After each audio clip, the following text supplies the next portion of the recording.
여보, 괜찮아? 아무래도 병원을 가보는 게 낫지 않겠어?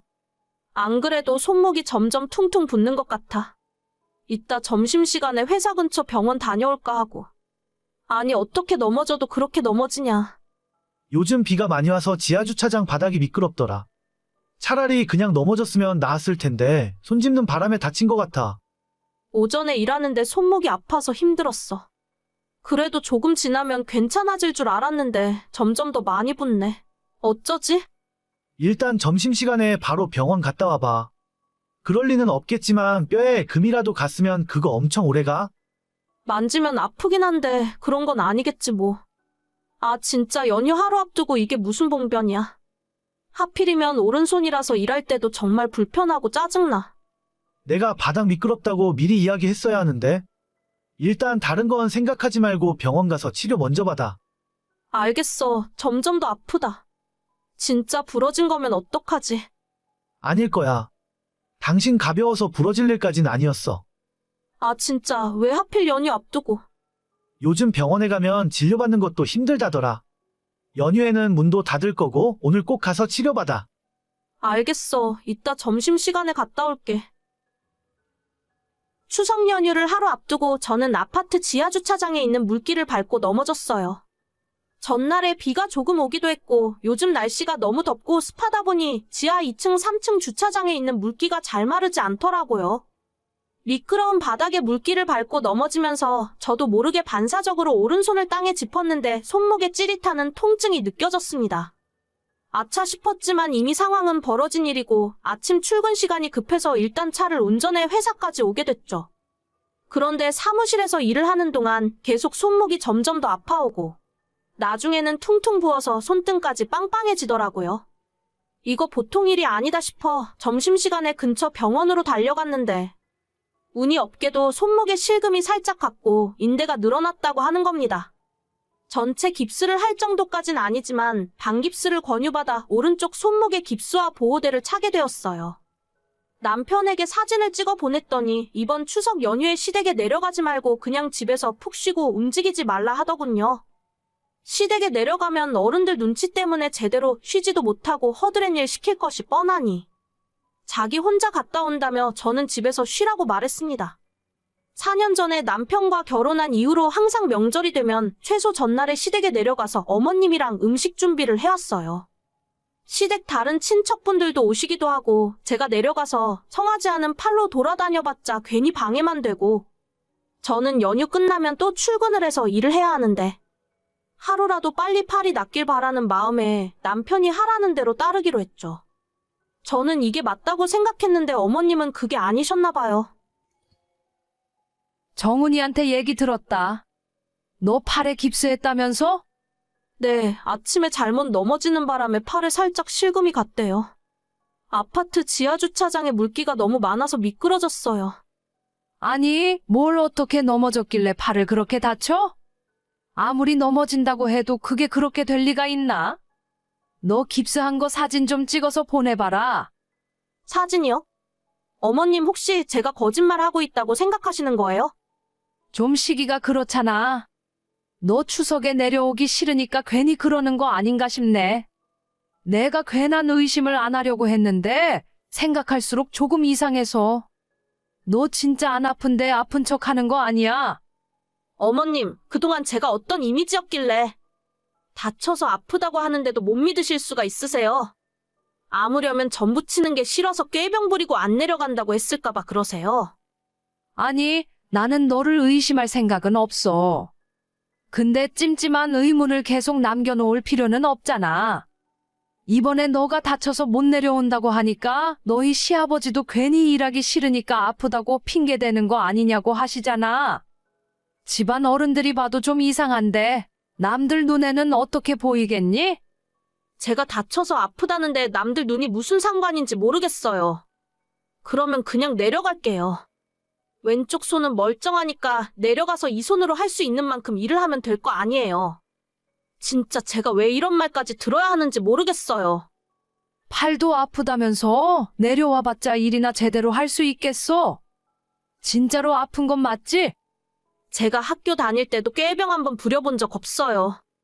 그냥 가기 싫었으면 진작에 안 가겠다 말씀드리고 말았을 거예요. 의심받는 거 싫으니까 그냥 내려갈게요. 내려가서 제가 할 수 있는 거라도 할 테니까 이 문제로 더 이상 말씀 마세요. 그러면 내려오기 전에 병원에서 진단서 하나 받아와라. 너 깁스했던 병원 가서 의사 진단서 하나 떼달라고 해. 네? 진단서요?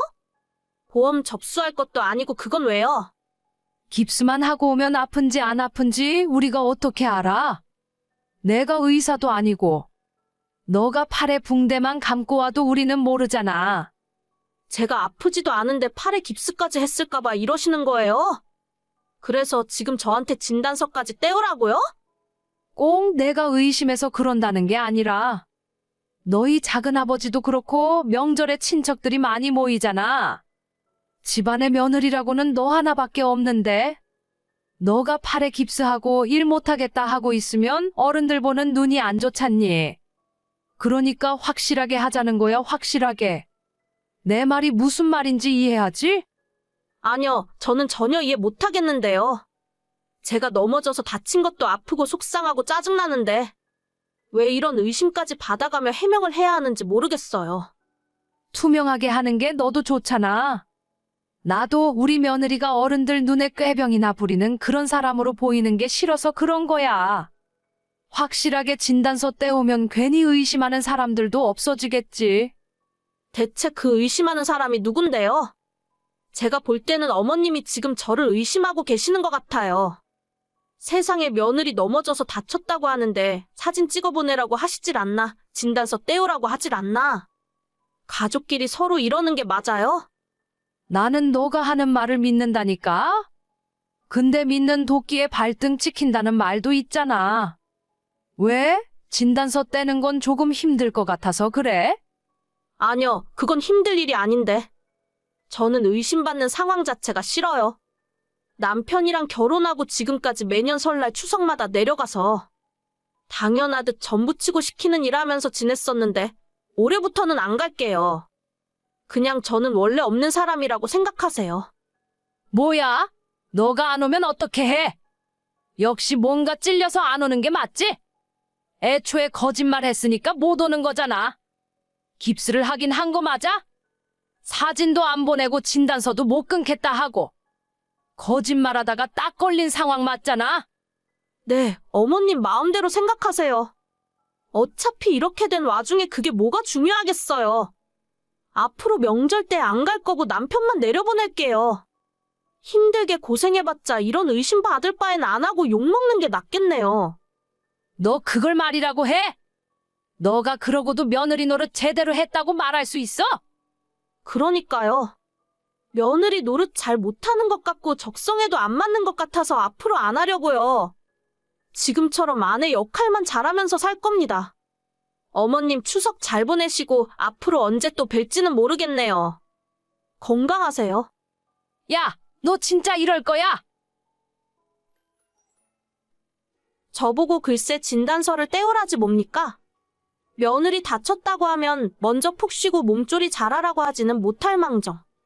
제가 그냥 내려가서 일하겠다고 하는데 거기에 대고 진단서 떼오라고 하니 솔직히 눈이 뒤집히더라고요.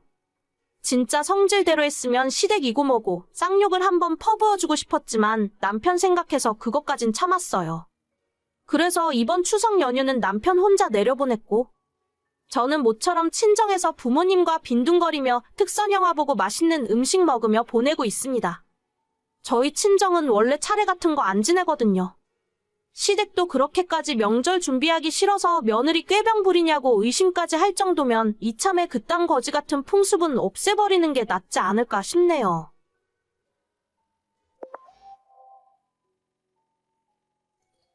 오늘 네 남편 저녁밥은 차릴 필요 없다.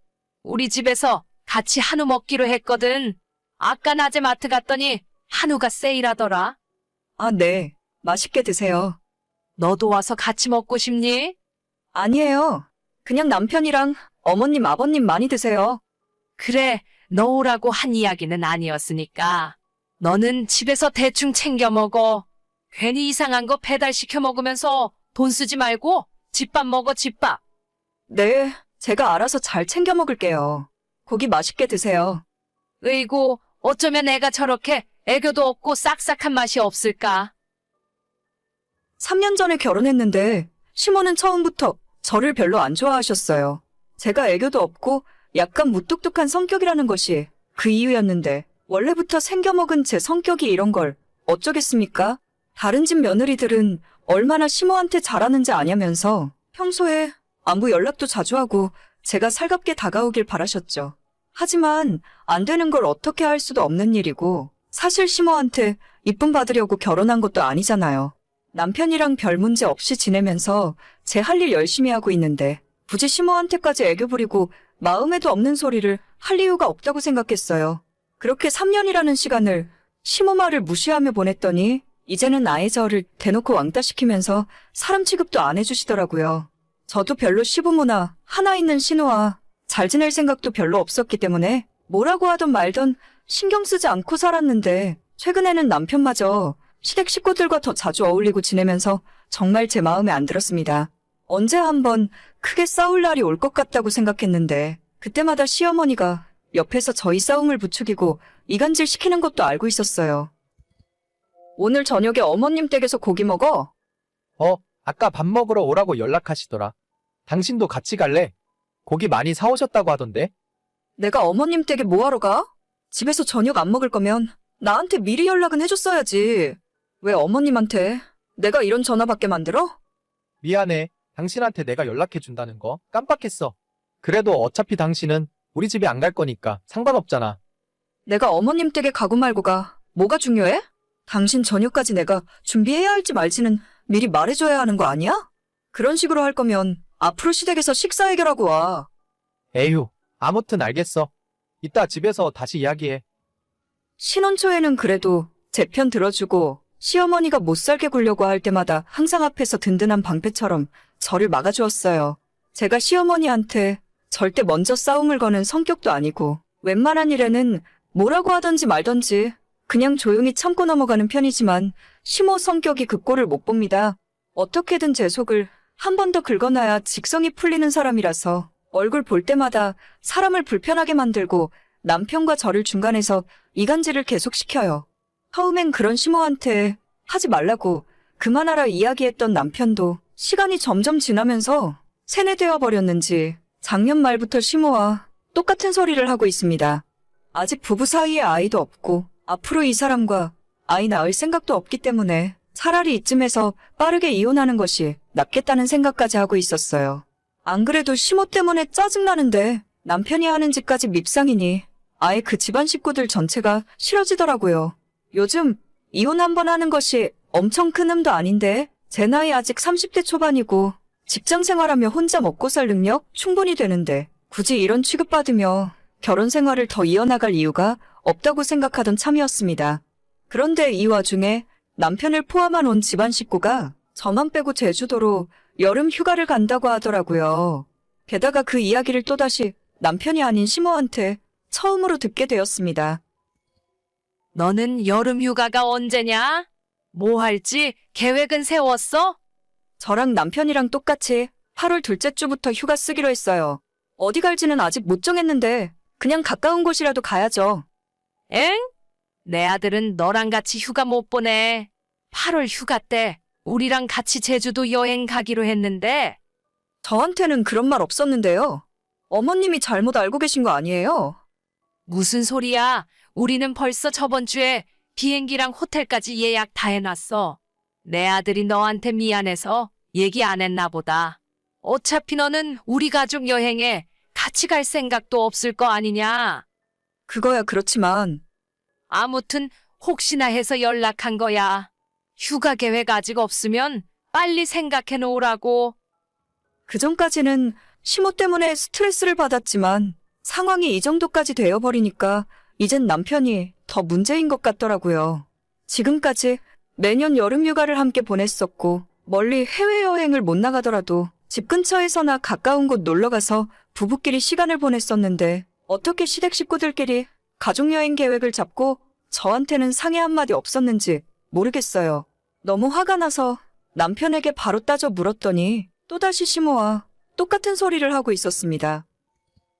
당신, 이번 휴가 때 당신네 가족들이랑 제주도 놀러 가기로 했어? 내년에 엄마가 환갑이라서 올해 다 같이 여행 가기로 한 거야. 그런데 어떻게 나한테 한마디 말도 없을 수가 있어? 가면 간다고 말은 해야 할 거 아니야? 아니, 어차피 당신은 우리 가족 불편해하고 같이 있기 싫어하잖아. 어차피 나중에 알게 될 텐데 미리 이야기해서 기분만 나빠질 것 같아서 당신은 이번 휴가에 따로 좋은 시간 보내. 우리 이번 달 생활비도 많이 나갔으니까 집에서 맛있는 것도 먹고 호캉스 같은 거 다녀와도 괜찮겠네. 집 근처에 좋은 호텔 가서 호캉스 즐기고 와. 호캉스? 알겠어. 휴가는 그럼 나 혼자서 보내야겠네? 우리 생활비 통장에서 돈 꺼냈어도 된다 이거지? 그래, 어차피 나도 제주도 여행 경비 부부 통장에서 뺐으니까 당신도 호텔 같은 좋은 곳에서 며칠 보내고 와. 알겠어. 고마워 여보. 덕분에 푹 쉴 수 있겠네? 그래, 서로 이렇게 하고 싶은 거 하면서 보내는 것이 휴가지. 남편에게 그렇게 부부 통장을 써도 된다고 허락받고 저는 저대로 휴가를 보내기로 결정했어요. 혼자 가는 건 아무래도 심심할 것 같고 이번 기회에 친정부모님 모시고 제대로 효도관광 다녀와야겠다 싶더라고요.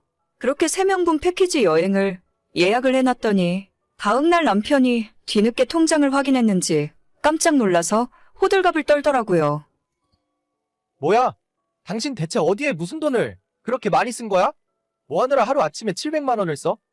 친정부모님이랑 체코로 일주일 여행 다녀오기로 했어. 엄마가 예전부터 체코 가고 싶다고 하시더라고. 당신이 마음껏 쓰라고 해서 얼마나 고마운지 몰라? 아니, 그러면 유럽 여행을 3명이 간단 말이야? 장인장모님 못 가지. 당신이 다 계산해버리면 어떡해? 아니 이 남자가 쪼잔하게 왜 이래? 한 입 갖고 두 말 할 거야? 내가 프랑스나 스위스 간다고 하는 것도 아니고 체코 정도는 갈 수 있잖아. 당신이 얼마든지 마음대로 갔다 오라면서 제주도나 체코나 비행기 타고 갔다 오는 건 거기서 거기야. 아니, 그래도 그렇지. 700만 원은 좀 선 넘었다고 생각 안 해? 선 넘은 건 내가 아니라 당신이랑 당신 엄마가 선을 넘은 거야. 나는 조용히 가만히 있으려고 했는데 먼저 건드린 건 당신들이지. 아무튼 이미 예약도 다 했고 갔다 올 테니까 그렇게 알아. 휴가 갔다 와서 말하려고 했는데 이번 기회에 우리 부부 사이도 다시 생각해. 내가 볼 때 당신은 나랑 사는 것보다 다시 어머님이랑 같이 사는 게 나을 것 같아. 그건 또 무슨 소리야? 갑자기 여기서 그 얘기가 왜 나와? 아무튼 자세한 얘기는 휴가 갔다 와서 하고 그때까지는 서로 생각 좀 정리하자고. 나는 대충 마음 굳혔으니까 당신도 슬슬 결혼 생활 정리해. 내가 뭘 잘못했다고 이러는데? 그리고 유럽 말고 당신도 제주도 정도 가면 안 돼? 싫어. 거기 갔다가 괜히 당신네 식구랑 마주치면 어떡하라고? 지금까지 당신이 우리 엄마 아빠한테 사위로서 해준 것도 없잖아. 마지막으로 효도관광 보내드린다고 생각해. 이번 여름휴가 끝나고 나면 본격적으로 이혼에 대해서 남편과 이야기하려고요. 더 이상 이런 취급받으면서 계속 살고 싶지 않고 제 인생이 너무 아깝네요. 저도 부모님과 비싼 해외여행까지 갈 생각은 없었지만 남편이 마음껏 쓰라고 하니까 감사한 마음으로 다녀올 생각입니다. 그렇게 자기 가족이 좋으면 대체 결혼은 왜 했는지 모르겠어요. 안 그래도 점점 결혼 생활에 회의가 들던 참이었는데 남편이 결심을 하게 만들어줘서 고맙게 생각합니다. 지난 3년의 시간이 너무나도 아깝지만 이제는 더 늦기 전에 새 인생 찾아야겠네요. 이런 인간과 사는 제가 너무나 불쌍합니다. 오늘의 사연은 여기까지입니다. 구독과 좋아요, 알림 설정은 많은 힘이 됩니다. 다들 행복하시고 좋은 하루 되세요.